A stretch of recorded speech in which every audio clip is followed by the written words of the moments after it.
Bonjour à toutes et à tous pour ce nouvel épisode de Mini Tardy Story sur l'ère de Peter Capaldi. Alors à cette table, voici notre magnifique Flavien. Ouais. Ah bah ouais, ok, il n'y a que moi qui suis enthousiaste. Vas-y, la tristesse quand même. Personne ne le trouve magnifique. Oh, la délicieuse Marion. Ouais. C'est vrai que j'ai bon goût. L'agréable Thomas. Oh. Moi j'aime bien. Et l'éloquent Julien. Oui, bien. Oui. Beau gosse. Bah tiens, vu que t'as envie de parler, je compte sur toi. Alors, globalement, qu'est-ce que tu penses de l'ère Capaldi ? Eh bien, c'était nul. Non, ça, je rigole. L'ère Capaldi, c'est une ère tout en nuances. Ça veut dire que, en gros, quand Capaldi est arrivé, c'était un peu fouillis. Ça veut dire que même, on avait l'impression que Moffat n'avait pas trouvé son docteur en Capaldi, n'avait pas bien trouvé quelle était la personnalité de Capaldi, parce que pour moi, un acteur qui joue le docteur doit mettre de sa personnalité. Et on sentait qu'il y avait beaucoup de directives que Capaldi avait qui l'empêchaient d'être lui-même en fait. Et on a vraiment, quand on regarde le Docteur au début de sa première saison, il a vraiment un côté un peu hautain qui rappelle le premier sans vraiment profondeur.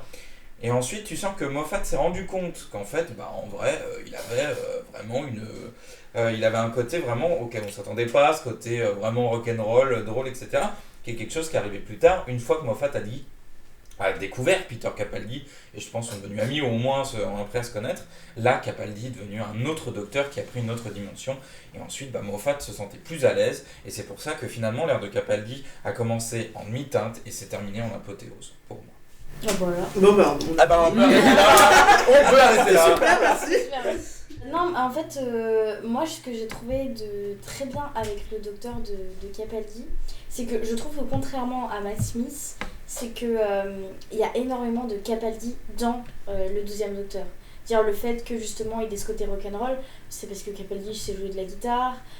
Capaldi a proposé aussi, il a beaucoup aidé à l'écriture des épisodes, il a donné beaucoup d'idées et en fait c'est ça, c'est Capaldi qui a donné des idées pour dire non mais moi je pense que mon docteur devrait être comme ça. Enfin, c'est pas Moffat qui a écrit totalement le deuxième docteur, c'est Moffat, Capaldi et qui Mais c'est pas le cas pour tous les docteurs en fait. Je trouve que ça se sent moins chez les autres. Ça change pas, tu l'as pas senti chez Matt Smith?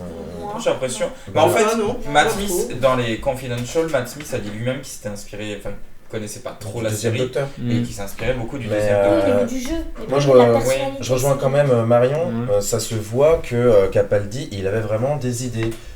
Ça se sait qu'il a accepté le rôle en disant attention, il n'y aura aucune histoire d'amour avec des compagnes. Après, à partir de la saison 9, on voit qu'il a apporté beaucoup d'idées. Par exemple, c'est lui qui voulait qu'on revoie les Cybermen mandasiens. Et c'est aussi pour ça qu'il y a tant de références aux classiques sous l'ère Capaldi. On sait très bien que Capaldi, c'est un grand fan de Doctor Who, et du coup, les références se sont multipliées. C'est un petit peu comme si Capaldi il était devenu co-showrunner de C'est un Doctor peu Who le en cas, fait. hein. Ouais, mais carrément. Officieusement, il a quand même apporté Ouais, beaucoup. on était Ouais. pas dans les Son avis. studios. Et pas dans les Non, studios, mais ça se mais- sait. Que Mark Gatiss l'a dit, Steven Moffat l'a dit aussi. Capaldi, il avait une idée très précise de ce qu'était son personnage. Et effectivement, à partir de la saison 9, ils se sont lâchés et c'est pour ça que ça a donné En quelque même chose. temps, oui. Depuis le temps où il s'imaginait être le docteur, Voilà. il a vraiment eu le temps et la motivation de peaufiner son personnage. Ouais, je pense qu'il Qu'est-ce a, que tu en penses, il Julien ? a aidé pas mal Moffat, je pense, à se lâcher dans son côté qu'il adore les classiques. Moffat aussi. Bon, vous avez dit un petit peu tout ce que vous pensiez sur l'ère en général, J'ai quelque chose à ajouter sur la saison 8. mais tu digresses pas. Hein. Sur la saison 8, en fait, qui est globalement peu appréciée par rapport aux saisons 9 et 10 par les fans. Bon, alors, effectivement, les saisons 9 et 10, c'est un autre niveau que la saison 8.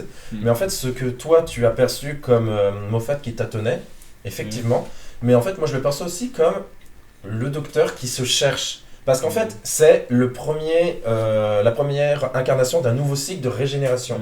Et donc, il sait pas trop, il est perdu, il sort d'un Matt Smith qui était jeune, qui courait partout.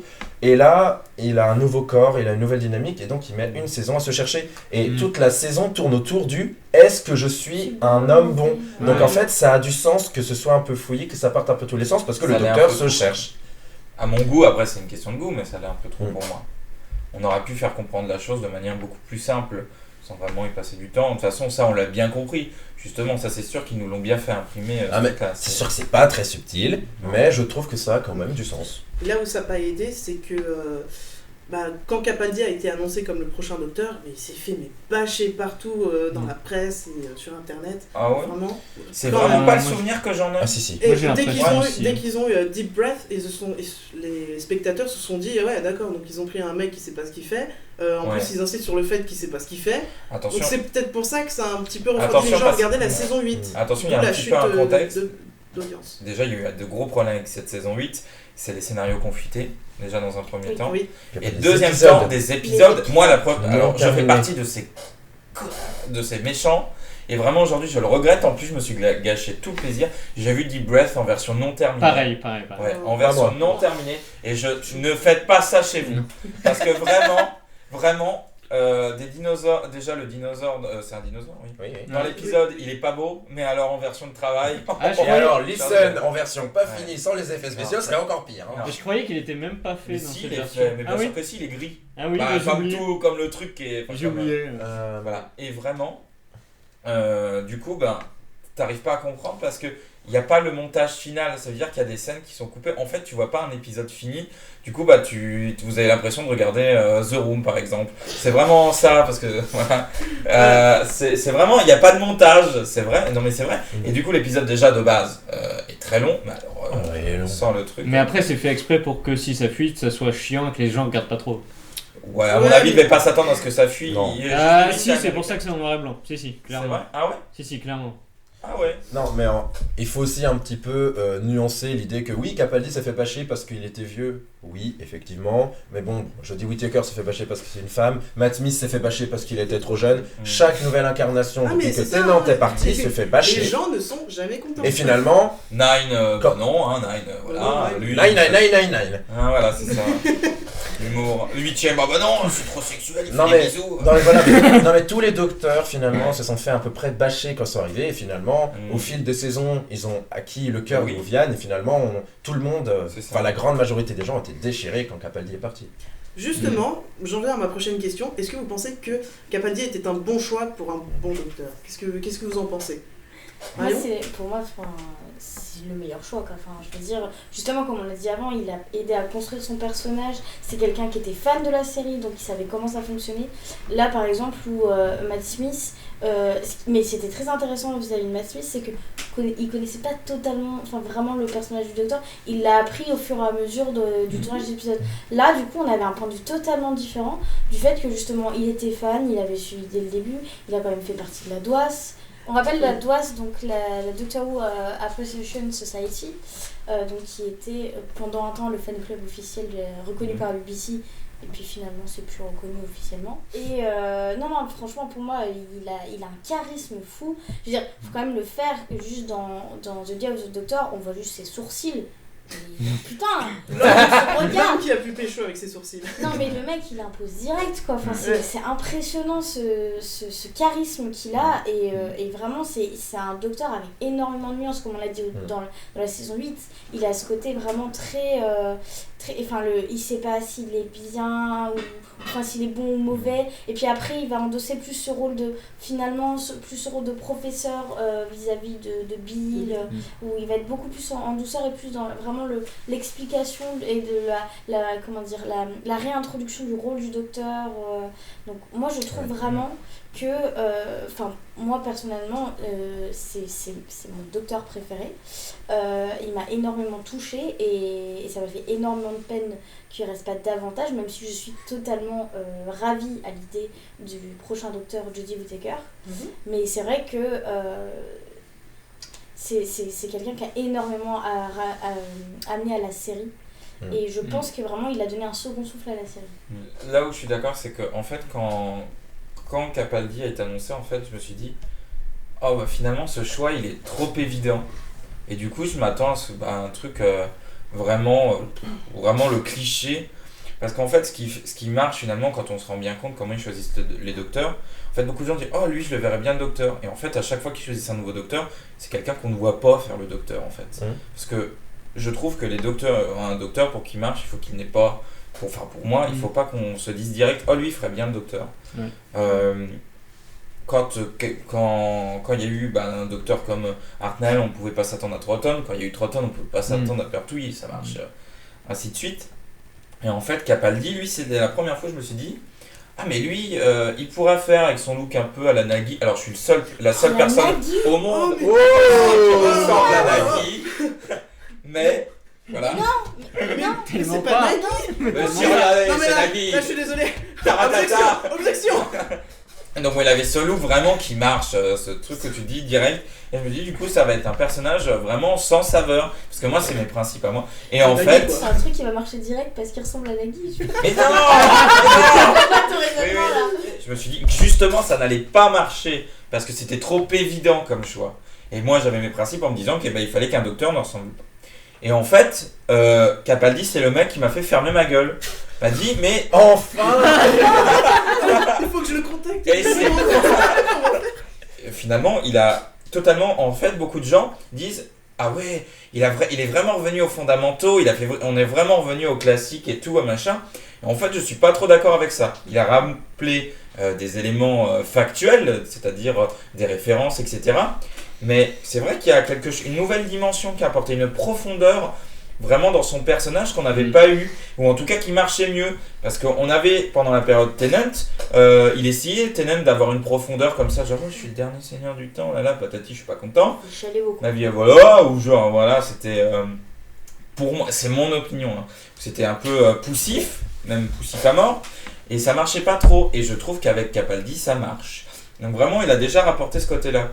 Puis en fait, au bout de tant d'années, on peut se permettre aussi de se reposer sur certains de ses acquis et de dire bon, on va jouer avec les codes, parce que la série elle a établi des codes, on continue d'en créer des nouveaux. Capaldi en a créé des nouveaux, rien qu'avec la cuillère ou plein de choses, il y a plein d'exemples qui peuvent venir, les lunettes Sony, mais ça c'est que des éléments visuels, mais il peut y avoir des tonnes d'autres choses. Mais il a enfin voilà, donc c'est vraiment un mélange de je rappelle le passé, je rappelle les codes de la série, je m'appuie sur des codes et j'en crée des nouveaux. Et du coup, c'est ce mélange, en fait, ce côté vraiment patchwork de docteur qui fait que finalement c'est un docteur complet. Voilà. Moi aussi, quand même qu'on s'arrête, tout le monde le sait, mais il faut le répéter. Quel acteur. Ouais. Mais quel acteur quand même. Les discours qu'il a pu nous sortir au cours de ces 3 saisons, j'en citerai quelques-uns, même si c'est ceux qui ressortent, mais le discours du double sur les zigons. Oui, je dis zigons. Oui, je dis zigons. La terreur des zigons, c'est trop To cool. Heaven Sent. Bon, s'il vous plaît, s'il vous To Heaven Sent, où il n'y a rien qu'à acheter, où c'est 50 minutes y a tout qu'à acheter. de Capal porn. Seulement. Et Et le discours de fin de Capaldi, c'est vraiment, pour moi, le plus beau discours de fin d'un docteur. Tout est parfait. Ouais, c'est une déclaration d'amour. Mais oui, c'est une déclaration d'amour de Moffat et de Capaldi liés. Et c'est juste beau. C'est universel. Ce passage de relais magnifique. Mais oui, à côté de ça, désolé, maintenant je veux pas partir. Et là, je dis, allez, on y va. À ton tour, jeudi. Ouais. Il y a eu quelque chose par contre que Moffat n'aurait jamais dû faire. C'est à la fin du premier épisode. Ah oui. Le coup de téléphone du 11e docteur qui appelle Clara pour dire non mais t'inquiète pas. Ça va bien aller. C'est insultant. Il n'aurait jamais dû faire ça. Parce que vraiment, ça fait. Ouh là là, on n'est pas trop sûr. Regardez les fans qui se plaignent qu'il est vieux. Regardez, mais celui d'avant. C'est le même personnage, hein. C'est le même personnage. Voilà, c'est le même. Donc, ça, c'est une grosse erreur. Parce que vraiment, on a vraiment l'impression qu'il y a un manque de confiance envers le docteur, etc. Un manque de respect. Il y a un manque de respect, ouais. De confiance aussi. C'est vraiment j'en ai pensé en tout cas. Oui, non, mais carrément. Voilà. Ça, c'est le gros problème. En plus de ce que tu as dit tout à l'heure, tu as mentionné que Capaldi représentait un second souffle pour la série. Est-ce que vous pensez que la clôture de l'ère Capaldi ouvre une nouvelle porte de la série avec le fait que maintenant ce soit une femme qui ait le rôle principal et qui vont changer ils vont faire quand même pas mal de changements complètement. Là c'est unanime. Alors en fait je sais pas si ça a été prévu, si Moffat était au courant qu'il y aurait Jodie Whittaker et que c'était une femme, mais vraiment on voit surtout sur la saison 10, qu'il y a vraiment quelque chose qui est préparé. Bon, ça commence un peu en amont, la saison 9, il y a un Time Lord qui devient une Time Lady devant nos yeux, mais la saison 10, il y a vraiment beaucoup de références. On a mis ici, on a le docteur qui dit au maître qu'il espère que l'avenir est féminin, et du coup, c'est logique que le docteur Capaldi puisse se régénérer en femme. Ça passe comme une lettre à la poste, ils en font pas des caisses, c'est juste logique que maintenant le docteur soit Jodie Whittaker, et c'est tout. Ouais. Et c'est vraiment parfait. Parce que ça a amené sur le long terme en fait, c'est pas genre dans le dernier épisode, genre au fait, je vais peut-être être une femme, j'ai bien envie je parce qu'elle est non, ça a été fait sur le long terme. Intelligent, ça a été fait c'est intelligemment. Ça, c'est le fait que le master se plaigne en disant oh là, générer une femme. Bah oui, mais c'est pas grave parce que c'est logique, c'est comme ça, tu vois. Ça devrait arriver. Ça devrait arriver. Donc, et donc c'est ça, c'est vraiment ce côté genre, ça sert à quoi d'en faire tout un plat Et le moment où ils disent oui, le Time Lord, en fait, on s'en fout. Mais voilà, c'est ça. Finalement, la plupart des gens ont été devant l'annonce de Jodie Whittaker comme devant n'importe quelle annonce. Ah bah c'est cette actrice-là, eh ben on verra quand elle aura le rôle. C'est ça. Surtout que bon, l'annonce était quand même un peu... Moi j'étais... L'annonce était pas bien, mais ça c'est un autre débat. Finalement c'est un autre débat.